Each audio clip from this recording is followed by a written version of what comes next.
todos, a todas, les damos la bienvenida a la nueva cursada de Caliza, la Cátedra Libre de Soberanía Alimentaria de Nutrición UBA. Contarles que, bueno, fueron días y hoy es un día también muy importante en cuanto a lo que está pasando en el proyecto de etiquetado frontal, de alimentación y promoción de una alimentación saludable. Agradecerles por participar en las redes sociales a través del etiquetado Claro Ya, de presenciar el vivo que se realizó ayer de distintas organizaciones. Y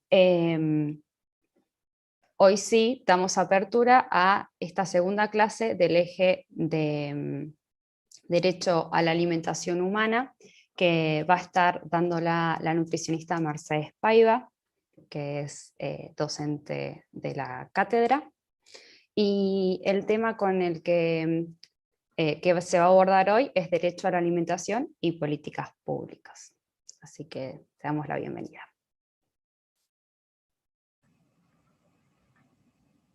Bueno, buenas tardes. Hola a todos, a todes, a todas. Voy a compartir un cachito de la pantalla. No puedo. A ver, ahí. Ahora sí. Deberías abrir ahí. Ajá, ahí vino.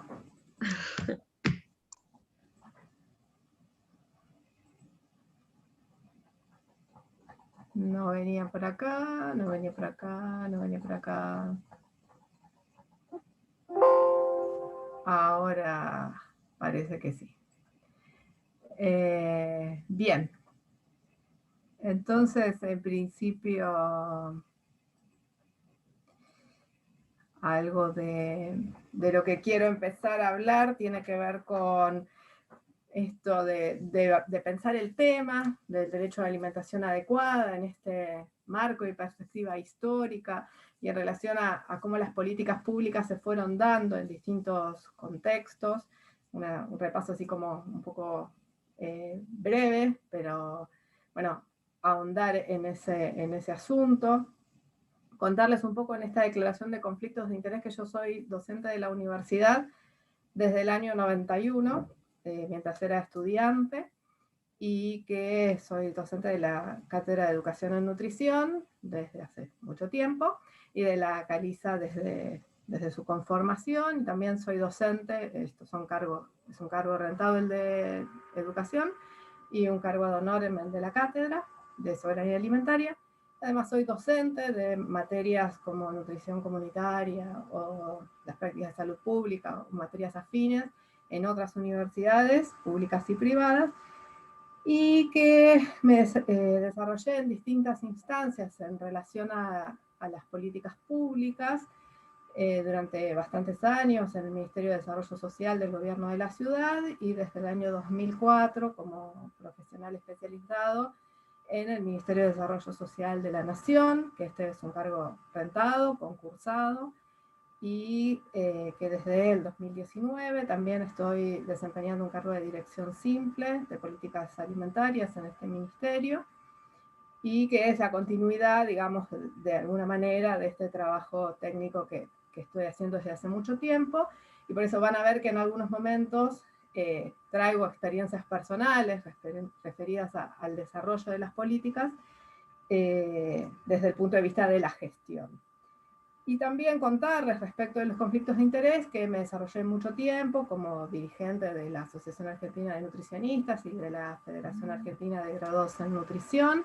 que es una entidad nacional de segundo grado que aglomera asociaciones y colegios de nutricionistas de todo el país, y que tengo intereses respecto de las organizaciones sindicales, especialmente la del colectivo de los profesionales nutricionistas, pero también de los trabajadores del Estado y de los trabajadores de la salud. ¿Por qué hago esta salvedad y a qué se refiere hacer esta declaración de conflictos de interés? Para que quede bien sentado quién soy y de dónde vengo, y que todo lo que digo lo digo desde allí. Y que le puedan preguntar, también como un ejercicio que nos demos todos, a todas las personas que nos vengan a hablar de políticas públicas, de esta declaración de conflictos de interés. ¿Sí? Bueno, ¿quiénes somos y cuál es la experiencia que nos lleva a opinar de determinada manera, estudiar de determinada manera, etc.? Bien, entonces, para empezar, esta primera imagen, que por ahora no encontré otra mejor, así que los que ya la vieron, lo siento, pero es como el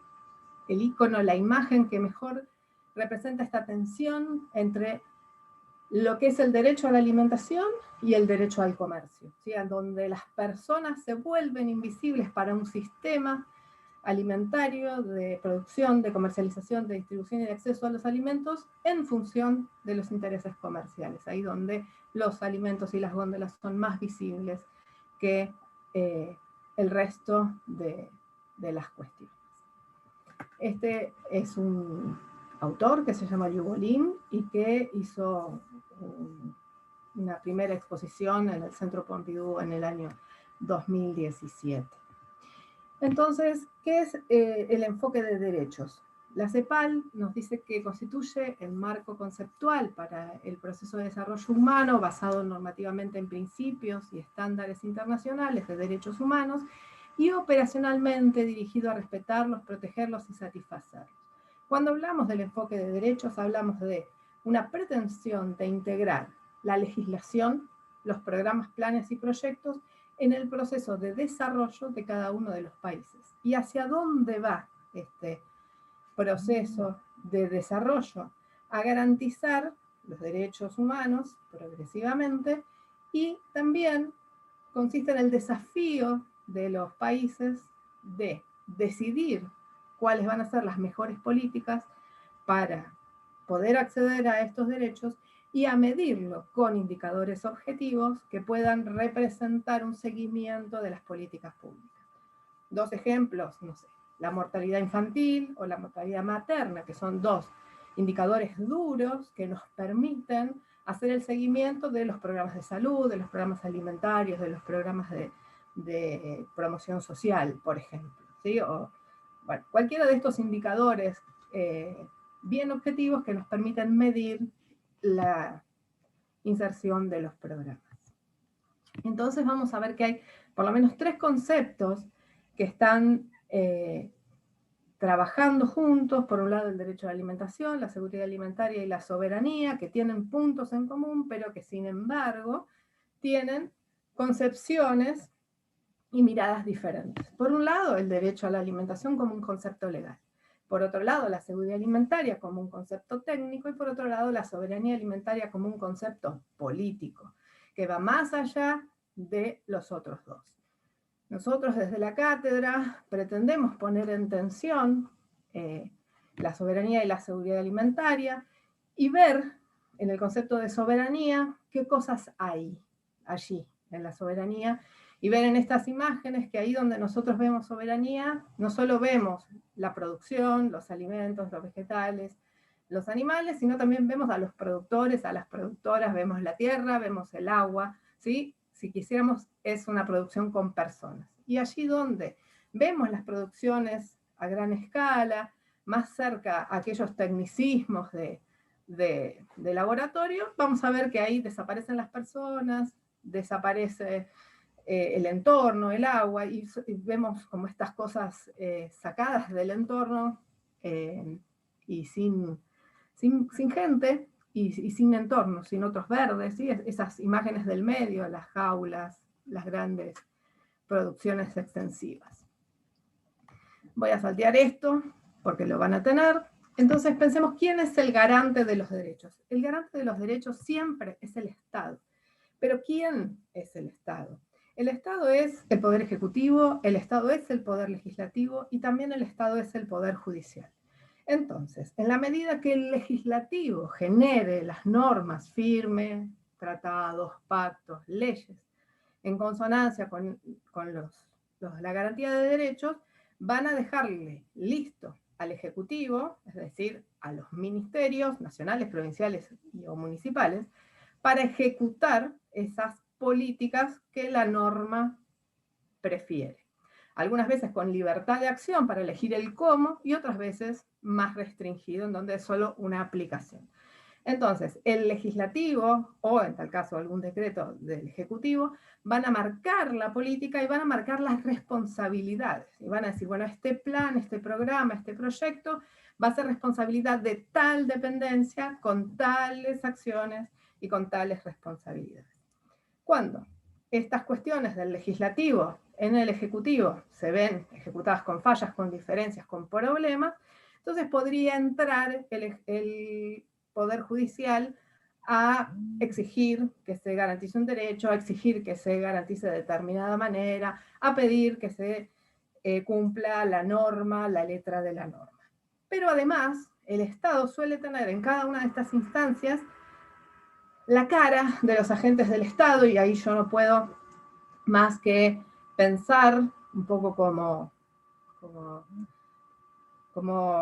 hago en mi formación, como especialista en políticas públicas, de pensar que los agentes del Estado son los que finalmente, en una ventanilla, en un listado, en la aplicación práctica de un plan, proyecto o programa, van a decidir quiénes sí y quiénes no acceden a una línea del Estado y de qué manera. Entonces allí hay una moldeación, una forma de modelado de esa política que fue pensada, ideada de una manera, y para que llegue a esta otra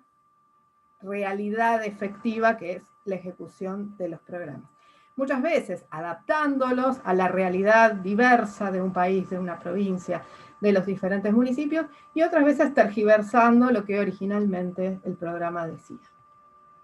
Entonces las 4 obligaciones del Estado van a ir por un lado, respetar los derechos y las formas que las personas, por ejemplo, respecto al derecho a la alimentación, ya estén satisfaciendo su derecho, proteger aquellos bienes y otras cuestiones comunes, proveer en el caso que faltan, y no discriminar en la forma en la que llegan, tanto por distancia, condiciones, etc. Entonces el Estado,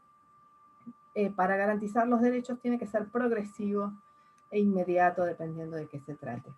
Este es un cuadro que va a poner en tensión respecto al derecho a la alimentación las intervenciones del Estado,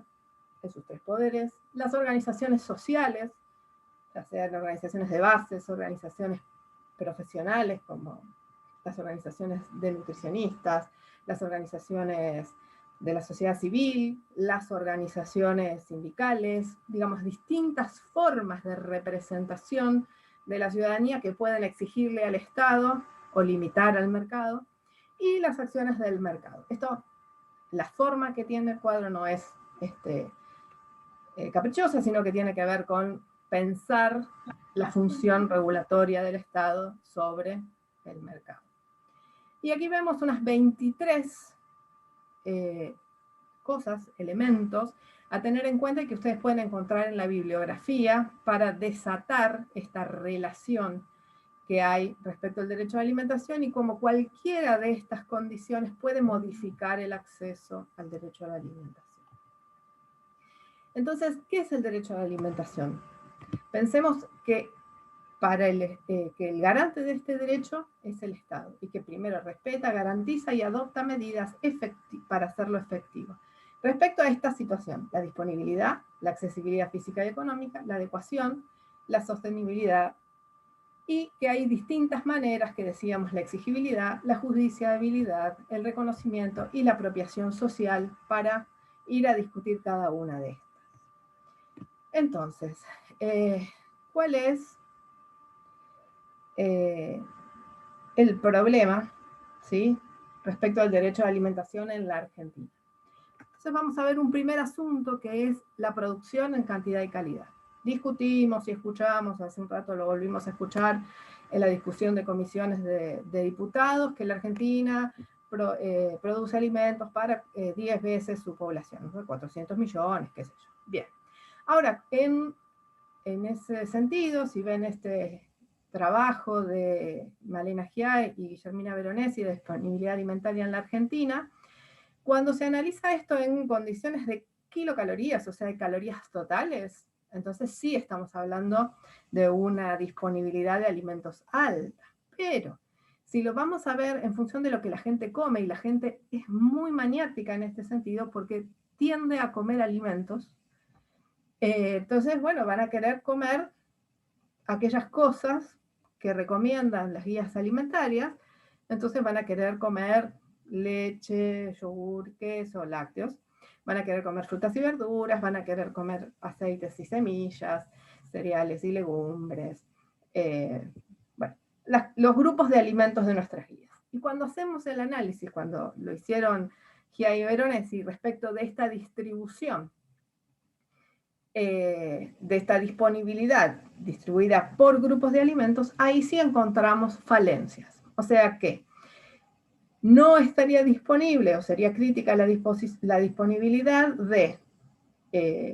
lácteos, leches y quesos en algunos momentos, y también respecto de frutas y verduras. Porque, como todos sabemos, el monocultivo ha desplazado aquellos espacios de producción de frutas y verduras, bueno, las condiciones que le han puesto al precio de estos alimentos, al transporte, a la concentración, etcétera, que ha hecho que sea poco rentable el continuar con esta producción, o por lo menos en función de la exportación de grandes granos del agronegocio. Entonces ahí tenemos, por un lado, el problema de la cantidad, ¿sí? Entonces la disponibilidad no sería plena en varios de los grupos de alimentos, y además, o sea, pensando en el consumo de las personas, tenemos el problema de la calidad, ¿sí? Porque cuando hablamos de calidad, respecto a este derecho a la alimentación, nos encontramos con este asunto del principio de igualdad equivalente. Entonces nos dicen, bueno, pero este producto producido como agricultura intensiva, con agroquímicos, agrotóxicos, etcétera, es igualmente equivalente a otro producido sin estas condiciones. Y ya ahí nos empezamos a encontrar con que tenemos evidencia de que eso no es así. Digamos, las nutricionistas desde siempre usamos unas tablas de composición de alimentos que están calculando la disponibilidad de macro y micronutrientes, vitaminas, minerales, grasas, hidratos de carbono y proteínas de los alimentos, y vemos que aquellos alimentos producidos de manera intensiva han variado en los aportes que nos hacen, o sea que son más bajos, por ejemplo, en algunas vitaminas, en algunos minerales, en algunas combinaciones de proteínas, y de esto ya tenemos evidencia que se ha producido en nuestro país, pero también en Finlandia, en Canadá, en otros países desarrollados. Y nos encontramos también que ese principio de igualdad equivalente se pone en tensión cuando los alimentos que, por ejemplo, en el informe de SENASA mostraban que tenían muchos más agrotóxicos que otros. Entonces, parecen iguales, pero no son iguales, y entonces ahí vuelve a tomar para el derecho de alimentación especial importancia la forma de producción, lo que nosotros llamamos la agroecología, porque nos está protegiendo de enfermedades que pueden estar asociadas a esta forma de producción, porque los alimentos las contienen. Y no solo los alimentos, sino por derivas, las aguas y el aire, etc. Bien, y en ese sentido vamos por otro asunto, que es el principio de precaución, que nosotros decimos cuando nos están proponiendo, bueno, miren, vamos a producir de esta manera, o vamos a liberar tal evento transgénico, o vamos a introducir, no sé, el trigo transgénico, las granjas porcinas y qué sé yo,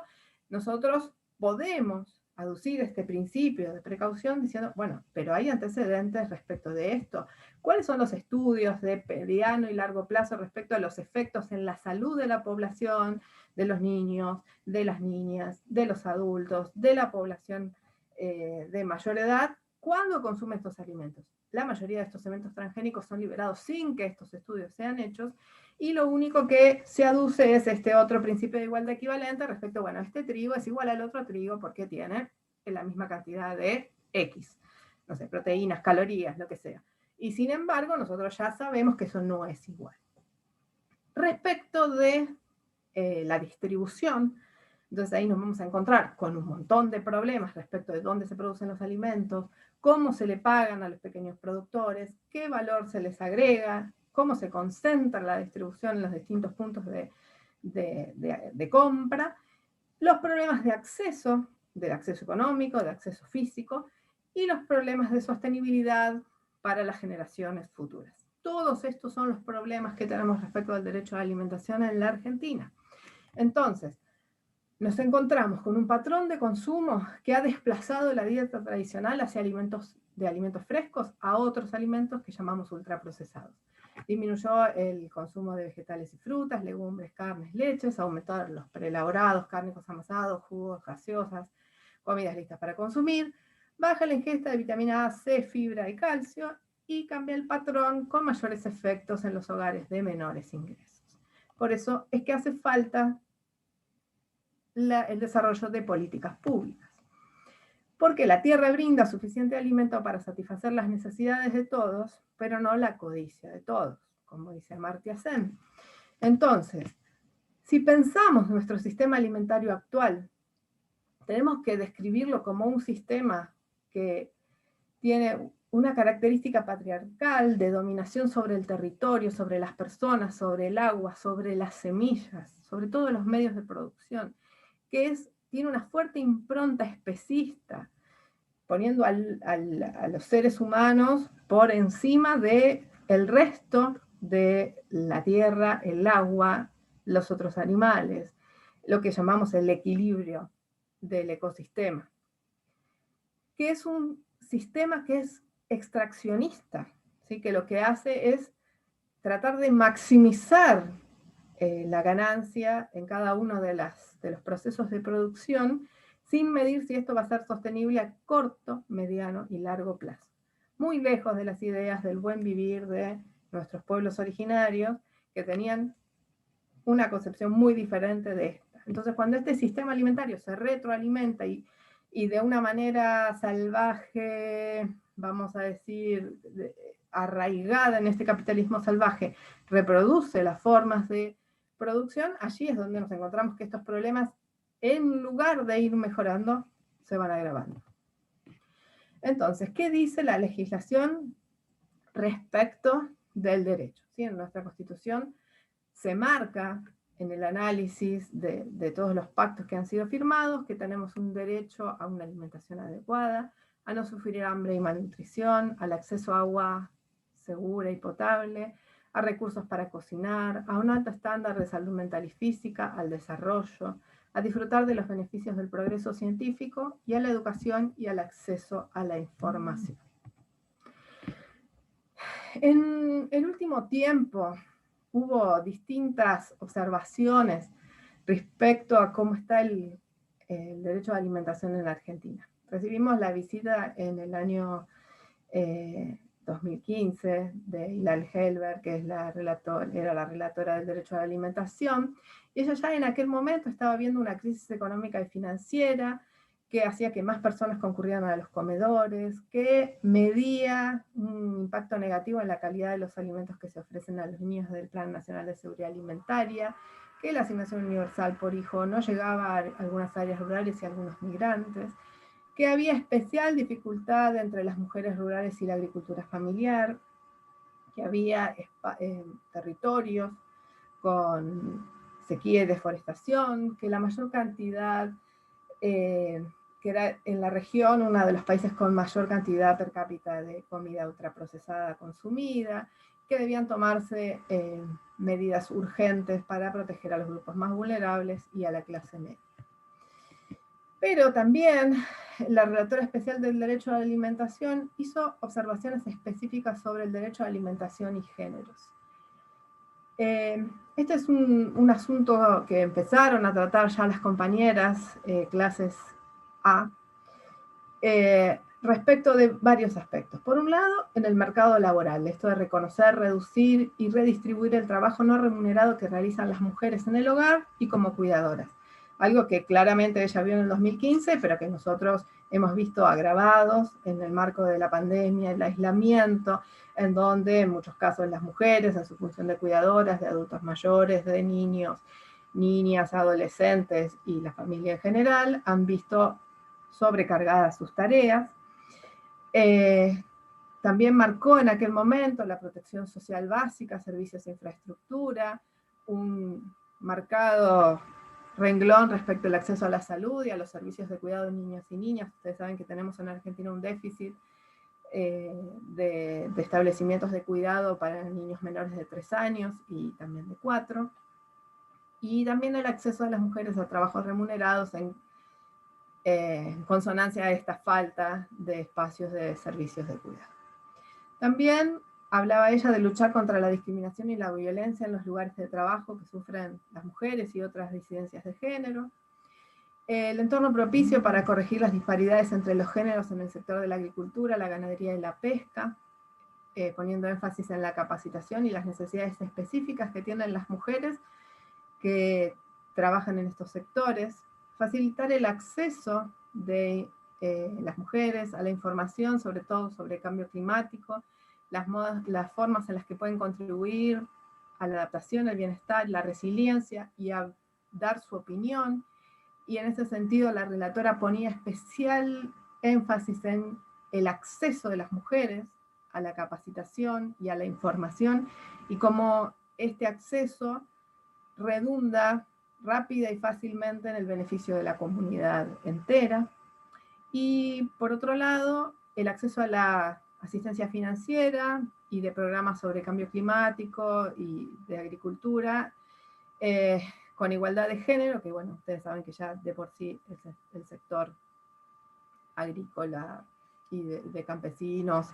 de la agricultura familiar, tiene muy poco acceso a financiamiento, y en el caso de las mujeres mucho más, dado que en la minoría de los casos tienen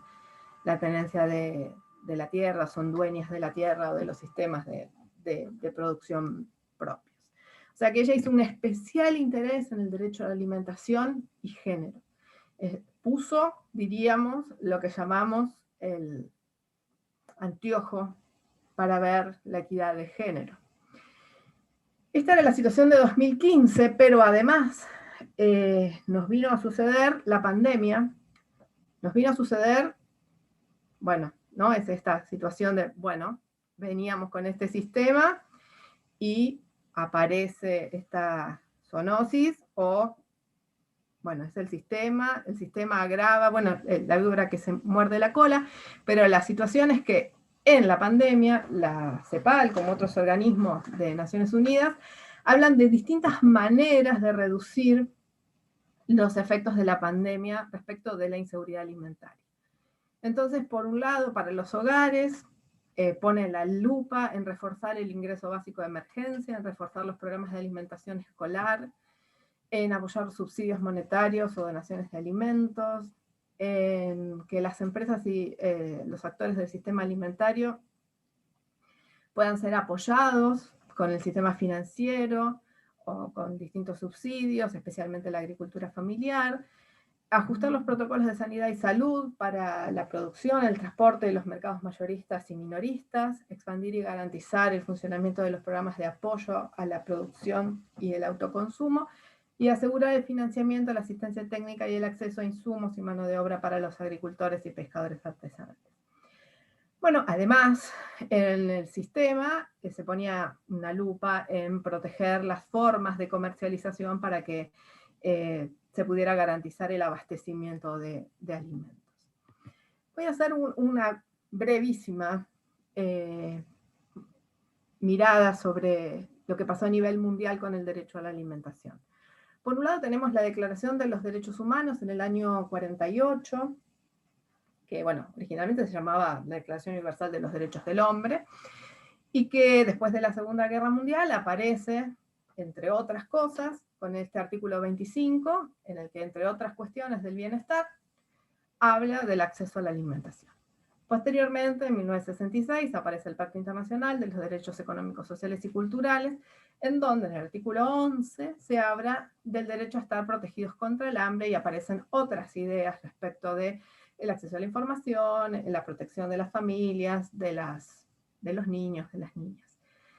Este pacto entra en vigor 10 años después. Después tenemos lo producido por la Cumbre Mundial de la Alimentación en el año 96, en donde se amplía la concepción del derecho a la alimentación, a tener acceso de manera regular y permanente, libre o directamente, ya sea mediante la compra o a una alimentación cualitativa y cuantitativamente adecuada y suficiente que corresponda a las tradiciones culturales de la población a que uno pertenece, y habla de lo individual y de lo colectivo. Y habla también de que esta alimentación o que sea libre de angustias, satisfactoria y digna. Entonces aparecen otros elementos que los organismos internacionales ponen a disposición posteriormente, como la Observación General 12 del Pacto Internacional, que en el año 99 amplía el derecho a la alimentación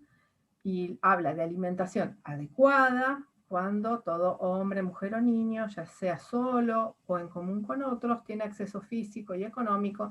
en todo momento a una alimentación adecuada y a medios para obtenerla.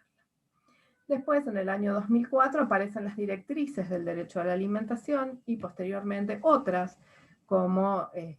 la Declaración de los Derechos de Niños, Niñas y Adolescentes, la Declaración de Nili respecto a la no discriminación a las mujeres, otras declaraciones respecto de la protección de los pueblos originarios, de las personas con discapacidad, digamos, otras que vienen de alguna manera a hablar de las especificidades de estos grupos respecto del derecho a la alimentación. En Argentina, digamos, desde lo legislativo, en el año 94, en la reforma de la Constitución Nacional, aparece en el sumado al artículo 74, la adhesión a todos los pactos internacionales, como el Pacto Internacional de los Derechos Económicos, Sociales y Culturales, la Declaración de los Derechos del Niño, etc. Es decir, que todas estas declaraciones que el Ejecutivo y el Legislativo fueron aprobando durante los años pasan a ser parte de la Constitución Nacional. En el 2003 aparece, en el marco de la crisis 2001-2002, aparece esta ley, la 25724, que es la Ley de Seguridad Alimentaria, también llamada en aquel momento el hambre más urgente, que con esta mirada, ¿sí?, de prevenir la desnutrición aguda y digamos lo que sabíamos que podía pasar en una crisis de semejante profundidad, pone el énfasis en garantizar el derecho de la alimentación, principalmente concebido como seguridad alimentaria, como acceso, y que tuvo, digamos, en el tiempo algunas otras modificaciones, pero que sigue vigente. Una que es bastante interesante es un decreto del presidente Kirchner, que lo que hizo fue declarar la intangibilidad de los fondos de este plan, de manera que los fondos del Estado las partidas pueden ser reasignadas a diferentes necesidades del Estado, y dado que se puedan o no ejecutar, y lo que hizo fue que aquellos fondos que eran dedicados a alimentos no pueden ser gastados en otra cosa, para simplificar a qué se refiere. Posteriormente, en 2005, decíamos la Ley de Protección Integral de Niños, Niñas y Adolescentes, y distintos eventos de jurisprudencia que empezaron a partir de aquel primer fallo de la Suprema Corte de Justicia respecto de la provisión de agua y alimentos en las comunidades Tobas, Huichis, Cuom de la provincia de Chaco, a instancias de una denuncia de una organización social tomada por el Defensor del Pueblo, y en donde fue condenado el Estado Nacional en la figura del Ministerio de Desarrollo Social y del Ministerio de Salud, y nacionales, provinciales y municipales respecto de la no provisión de alimentos y agua a esta comunidad. Y que, digamos, marca un importante precedente respecto de esto. Además, pensando en políticas alimentarias a lo largo de la historia, y salteándonos un montón de cosas, vamos a empezar con lo que llamaríamos el moderno Estado argentino, y una primera idea de lo que llamamos comedores escolares aparece en 1888, con iniciativas municipales en Rosario, en Buenos Aires y en otras grandes capitales del país, como la garantía de que existieran momentos de comida en las escuelas públicas. mucho después y pasando ya por otras instancias del Estado, digo, las inmigraciones y, digamos, la sindicalización, la suma de trabajadores extranjeros que ya venían con ideas sindicales y con otros aportes y discusiones, es que el senador Palacios lleva a hacer lo que se llamó el informe Violema-C, que hizo un reconocimiento de las condiciones de salud y nutrición de los niños, especialmente del norte, en Salta, Santiago, Tucumán, Jujuy, Córdoba, digamos, principalmente del norte, y donde encontraron claras deficiencias, escorbuto, raquitismo, niños con tuberculosis, distintos casos de desnutrición primaria y secundaria, y a raíz de este informe y su lectura en el Senado es que empezaron dos grandes programas nacionales que siguen en vigencia. Por un lado, el programa materno-infantil, de asistencia a la embarazada y acciones de salud también para los niños hasta los 6 años, y que actualmente además distribuye leche enriquecida con hierro y ácido fólico, y lo que llamamos el SAE, Servicio Alimentario Escolar, que se universaliza de alguna manera a partir de esta ley en el 38, y que tiene distintos cambios en la historia. Después, en los años 50, 60, estos programas continuaron con distintas improntas, la impronta que le hizo el peronismo, incluyendo la idea esta que todo el bienestar viene a partir del trabajo y de la condición de trabajador de los padres, principalmente los padres varones, aunque también de las madres mujeres. La impronta del desarrollismo de los años 60, que también trajo la aparición de los organismos multilaterales de crédito que vinieron a prestar dinero a los países en vías de desarrollo para garantizar algunas de estas cuestiones respecto del desarrollo humano, y que por supuesto nos trajeron las condicionalidades también a los países para hacer los programas en las formas que distintos estamentos del Banco Mundial y el Fondo Monetario y posteriormente la Organización de Comercio nos imponen. Y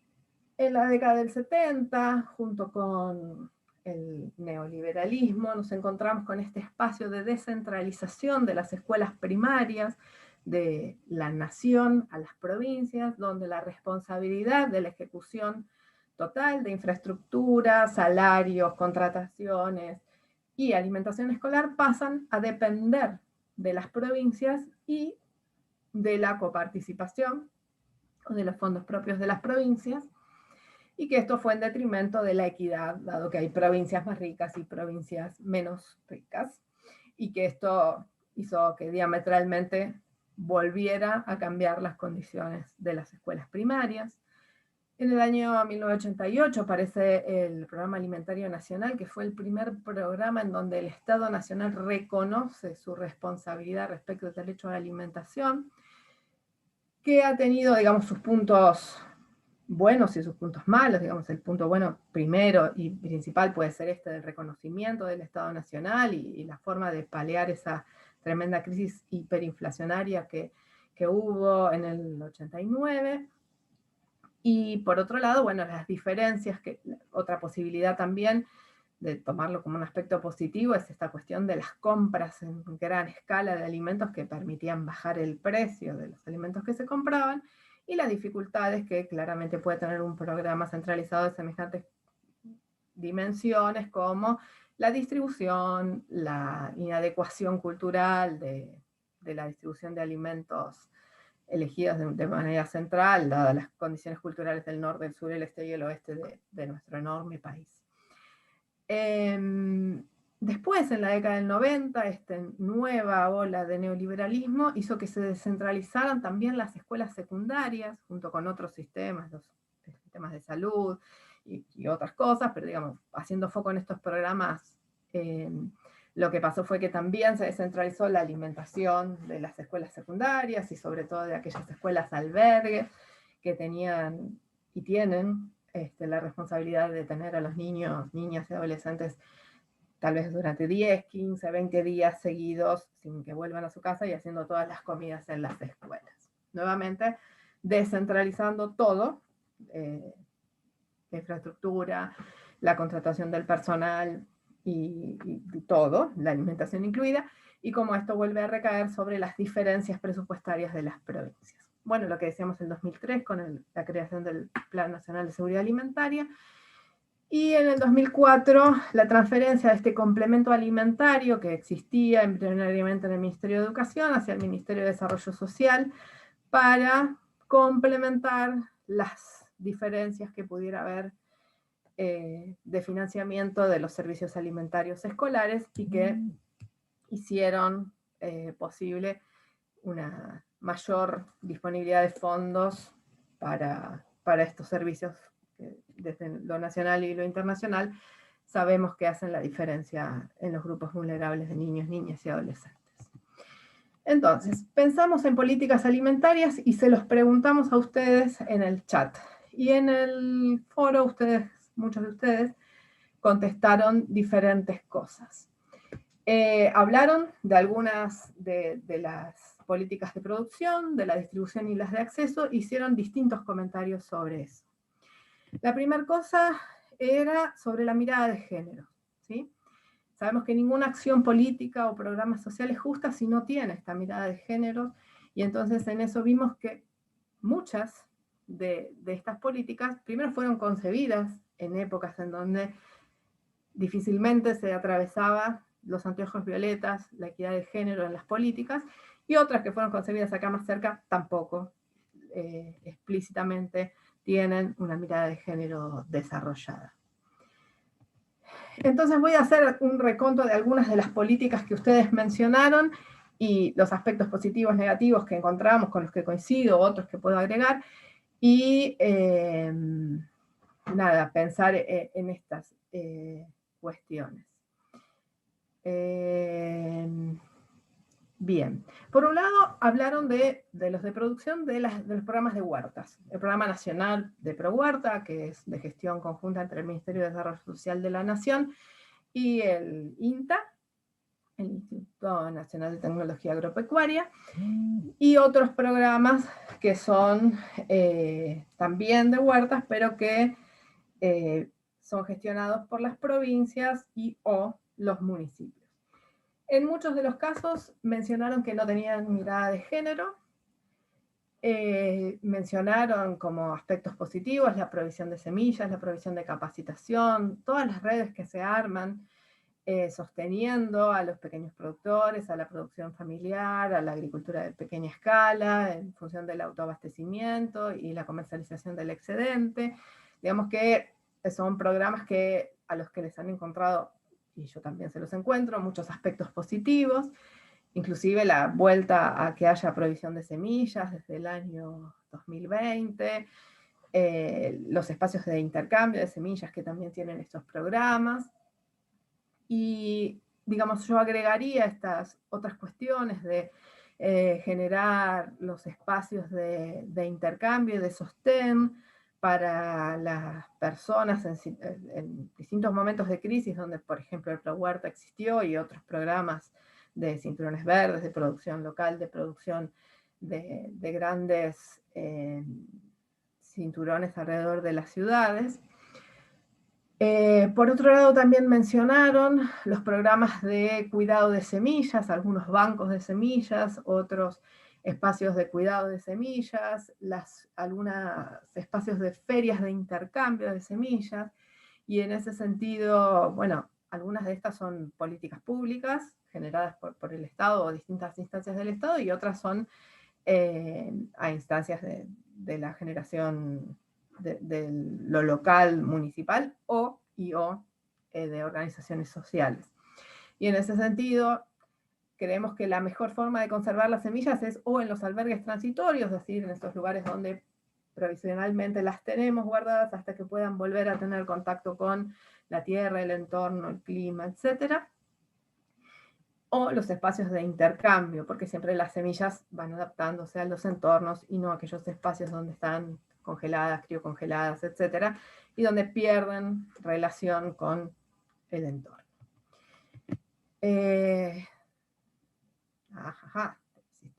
Por otro lado, muchas de las políticas que mencionaron respecto a la distribución tenían que ver con ferias francas, con nodos de distribución de alimentos y con precios. Por supuesto, estas son experiencias en distintas instancias nacionales, provinciales, municipales de mucho éxito, porque ponen en vínculo a los consumidores con los productores, bajan los precios, mejoran la relación con los alimentos de estación, bajan los porcentajes que ponen los intermediarios respecto al acceso que pueden tener los consumidores, o sea que tienen un montón de aspectos positivos y que claramente pueden o no tener mirada de género, en la mayoría de los casos no. Otros han mencionado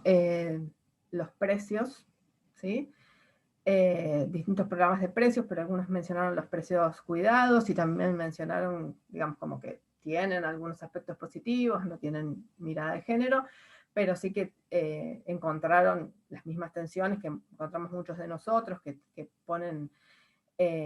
por encima del derecho a la alimentación la posibilidad de que las propias empresas y distribuidores ofrezcan alimentos que no están en relación con las necesidades alimentarias, sino con las necesidades de vender. Y finalmente, 3 programas o líneas del programa que tienen que ver con la asistencia alimentaria o el acceso. El PACH, que es el Programa Argentina contra el Hambre, que normativamente se basa sobre la ley, la 24724, y que lo que hace es distribuir la responsabilidad de este plan en el Ministerio de Desarrollo, el Ministerio de Salud, en el Ministerio de Agricultura, en el de Producción y el de Comercialización. Y entonces a cada uno les da una parte de esas responsabilidades y nos vamos a encontrar con la más grande de todas, que es la asignación universal por hijo asociada a las tarjetas alimentarias como la tarjeta alimentar, en donde vemos, digamos, distintos aspectos que ustedes fueron también trayendo, positivos y no tanto, pero que sí tienen que ver con que el acceso a los alimentos en estas tarjetas sin tener que inscribirse y con la sola condición de que uno tenga un trabajo formal, parecido a lo que sucede en la asignación universal por hijo, que lo que viene es a compensar aquellas ideas de que la seguridad social viene hacia los hijos a través del trabajo formal de los padres y que dejaba fuera a aquellos padres que no tenían un trabajo formal o que no tenían trabajo, o en algún caso que eran monotributistas, que ahora fue también incluido. Y entonces estas personas que tienen asignación universal pueden también acceder a las tarjetas alimentar en base a la cantidad de hijos. Originalmente era desde el embarazo hasta los 6 años, hasta los que se cumplían los 7, y ahora hasta los 14, desde hace 3 meses. Las ventajas de que las personas elijan los alimentos que pueden comprar son grandes, asistiendo a esto que muchas veces decimos, que al ser una parte importante de las responsables de las tarjetas, las mujeres, son las que tienen desarrolladas estas estrategias de compra y de aprovechamiento de los alimentos, y que al recibir en 2 momentos del mes 2 ingresos, en la asignación hacia los primeros días y la tarjeta alimentaria hacia el tercer viernes de cada mes, se pueden dar distintas estrategias de compra entre los espacios que ofrecen cosas más accesibles, ofertas que son el mercado más formal, o aquellas que pueden comprar en la informalidad. en distintos estudios que en este momento se están llevando a cabo sobre cómo se utilizan estas tarjetas, se está estudiando, bueno, cuáles son estas estrategias, de qué manera se gasta, si efectivamente cómo se intentó orientar esta compra a la compra de alimentos frescos, carnes, huevos, leche, yogur y queso, frutas y verduras, si esto está sucediendo, si esto le ha dado mayoritariamente a la gente la posibilidad de acceder a estos alimentos, cómo esto lo perciben las personas que tienen la tarjeta y, digamos, que de qué manera podría orientarse mejor esto. Punto y aparte, sí, en el contexto en el que se lanzaron las tarjetas alimentar, que tienen una carga presupuestaria enorme para el Estado y que garantizan el derecho a alimentación de 1.700.000 familias, fuera acompañada, por ejemplo, de la ley de etiquetado frontal, claramente nos encontraríamos con una situación muy diferente a la actual, en donde por ahí con publicidad engañosa o con distintas formas de oferta intentan, sobre todo las grandes cadenas de distribuidoras y supermercadistas, captar la compra de las personas que tienen la tarjeta alimentaria. Por otro lado, tenemos los servicios alimentarios escolares, que saben ustedes que representan en este momento un porcentaje muchísimo más alto que el que representó en el periodo de tiempo 2016-2019, en donde progresivamente, como no había aumento de estas prestaciones y había mucha inflación, este aporte de la nación como complemento a las provincias era cada vez más bajo y más bajo, y que en los últimos años ha ido recuperando sustancialmente la proporcionalidad, que además se ha trabajado mucho en el desarrollo de estas nuevas metas para los comedores escolares que incluyan estos marcadores de restricción del acceso a alimentos con más sodio, con más grasa, con más kilocalorías, los que llamamos ultraprocesados, y promocionar el consumo, promover el consumo de alimentos con más frescos y más alimentos naturales. Finalmente, hacer un apartado sobre la tarjeta alimentaria para celíacos o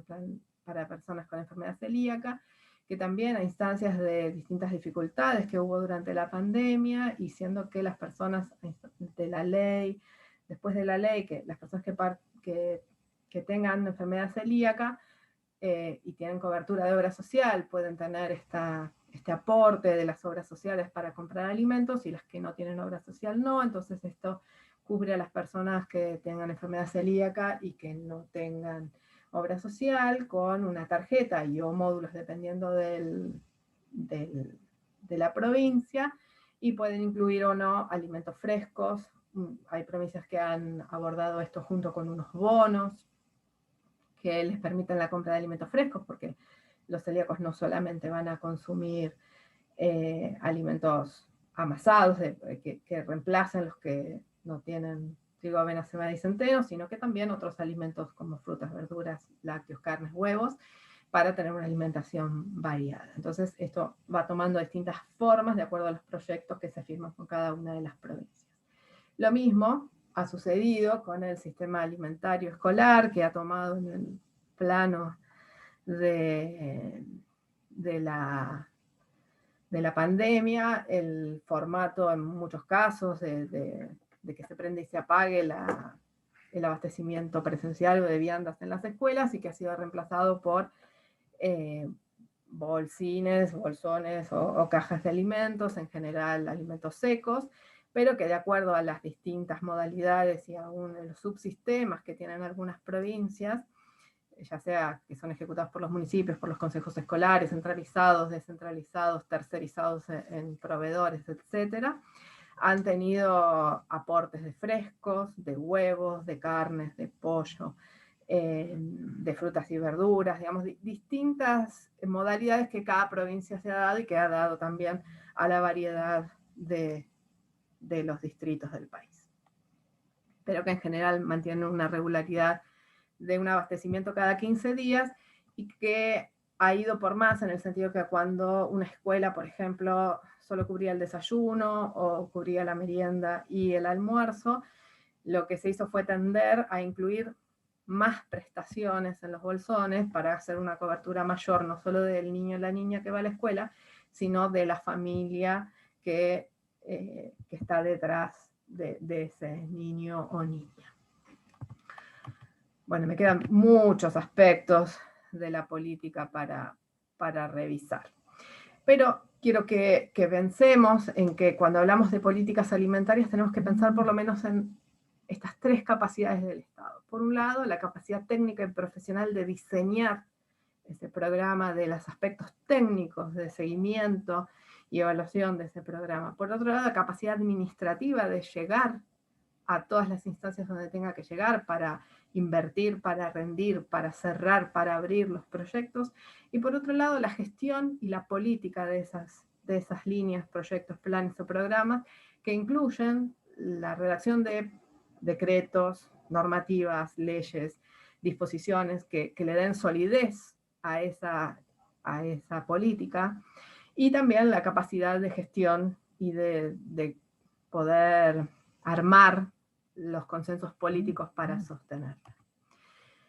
Entonces, y finalmente solamente pensar que siendo que hay muchos docentes, muchos nutricionistas, muchos profesionales de la salud, profesionales de otros ámbitos que tienen que ver con el derecho a la alimentación, que están cursando con nosotros en la Caliza en estos meses,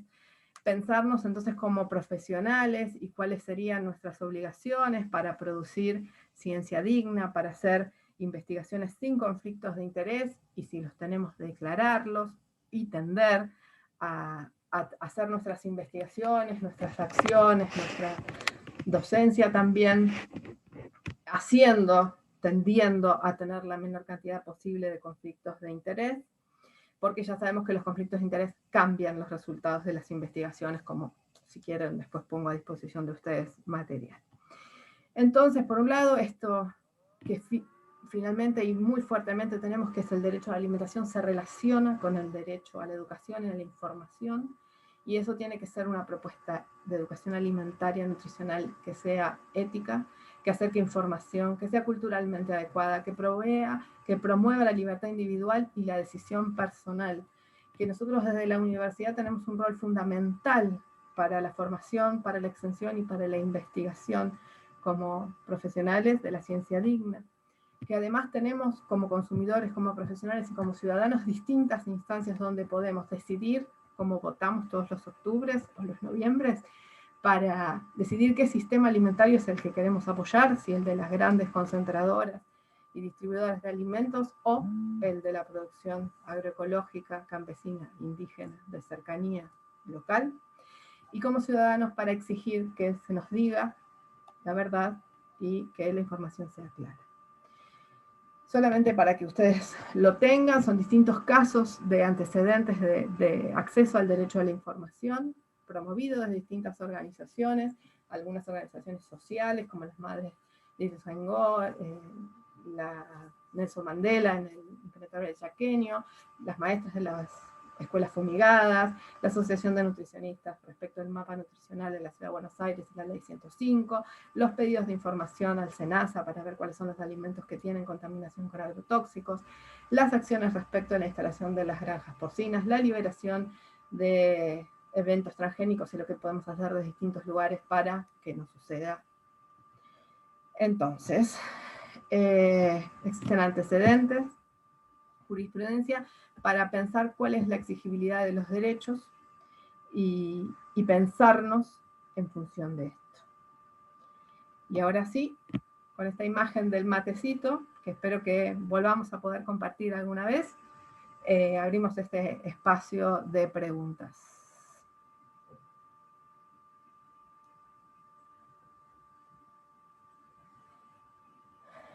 A ver, voy al chat.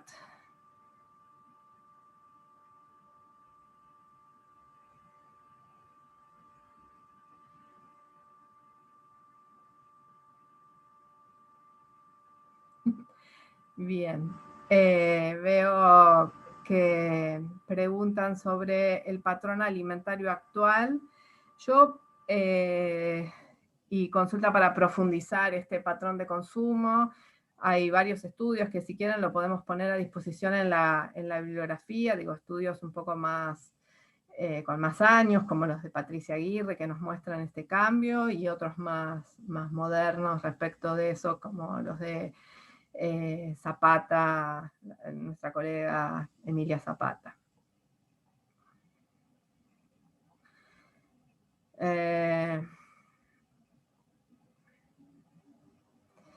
Bien, ¿hay alguna consulta sobre articulación con algunos de los sindicatos? Saben que nosotros desde el sindicato en la universidad hicimos una articulación para proveernos de alimentos agroecológicos, y esto facilitó que tuviéramos disponibles una vez por semana los alimentos, los canastos agroecológicos en el mismo ministerio, y en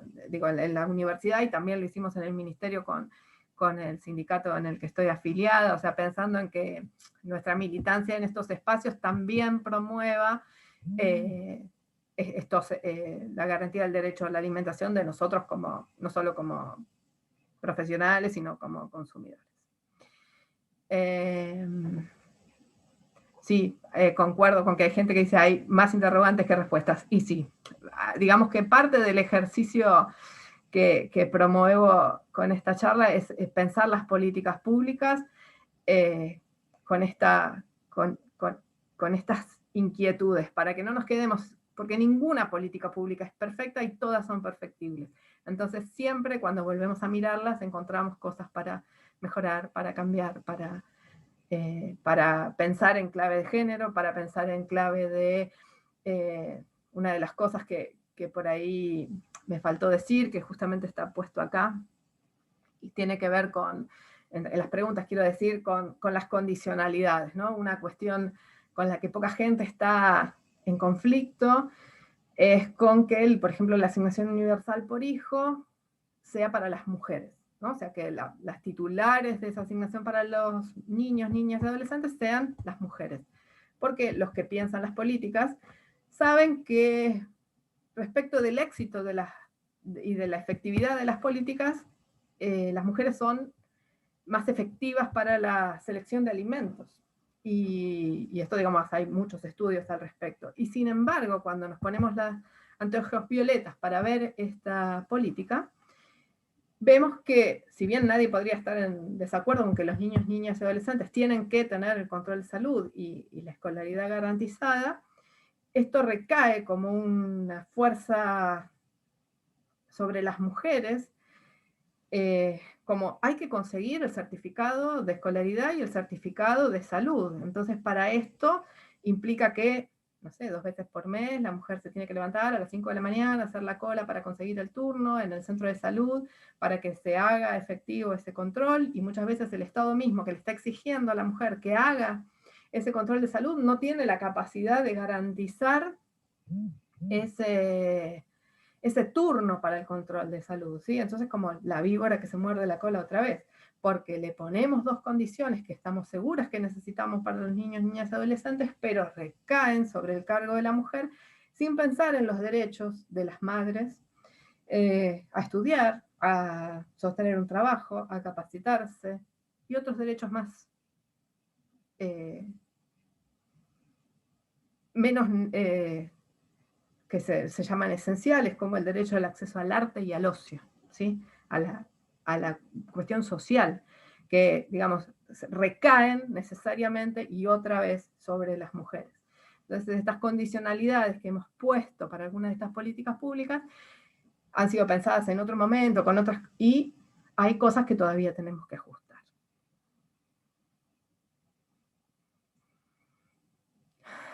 Sí, hay gente que habla sobre la tarjeta. Yo me mencioné que la tarjeta alimentar tiene en curso varios estudios sobre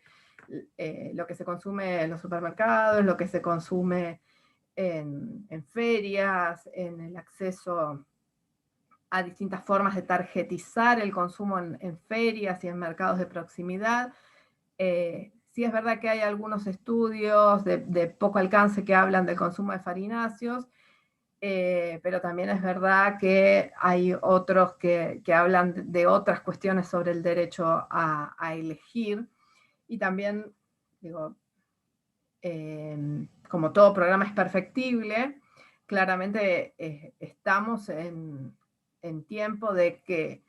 en el contexto de la pandemia, de la crisis económica, de la crisis alimentaria, mejorar las condiciones para que haya una oferta mejor de alimentos y que Dios quiera que salga la ley de etiquetado frontal y de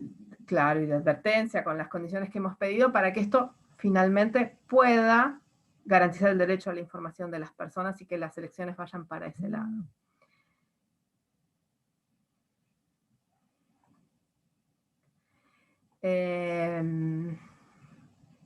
Alguien hace alguna consulta sobre el programa de Ciudadanía Porteña y yo no tengo información en este momento de cómo está en este momento el programa. Así que si bien en algún momento acompañé bastante el desarrollo, en este momento no tengo información. Lo que podría decir es que no es incompatible con la tarjeta alimentar, así que de alguna manera eso se suma. Sí, para alguien que está preguntando algo sobre ionización, esto va a ser algo que se va a retomar en clases posteriores cuando hablemos de tecnología alimentaria. Bien.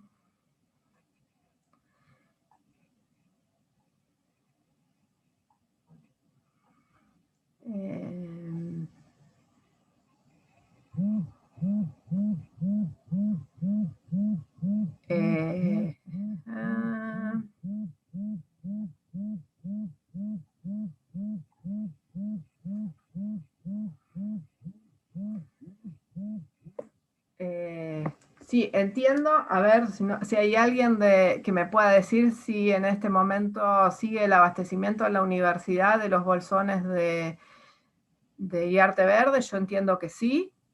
Yo no los estoy yendo a retirar allá, sino que me los traen a casa. Pero entiendo que sí, pero tengo unas amigas que compran ahí directo, así que entiendo que sí.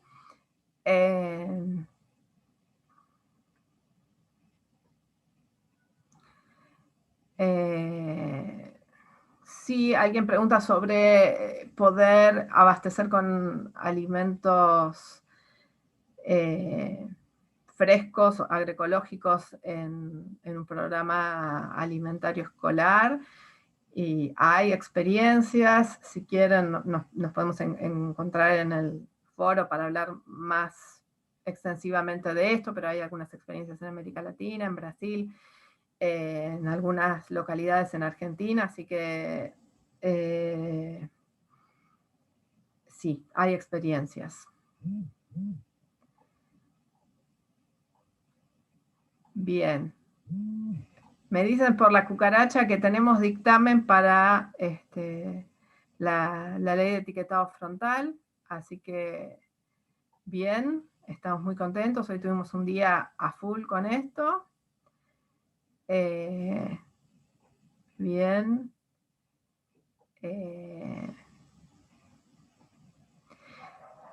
Bueno, creo que en general he contestado a la mayoría de las cosas que aparecieron en el foro. Igual si no, nos encontramos en el foro para seguir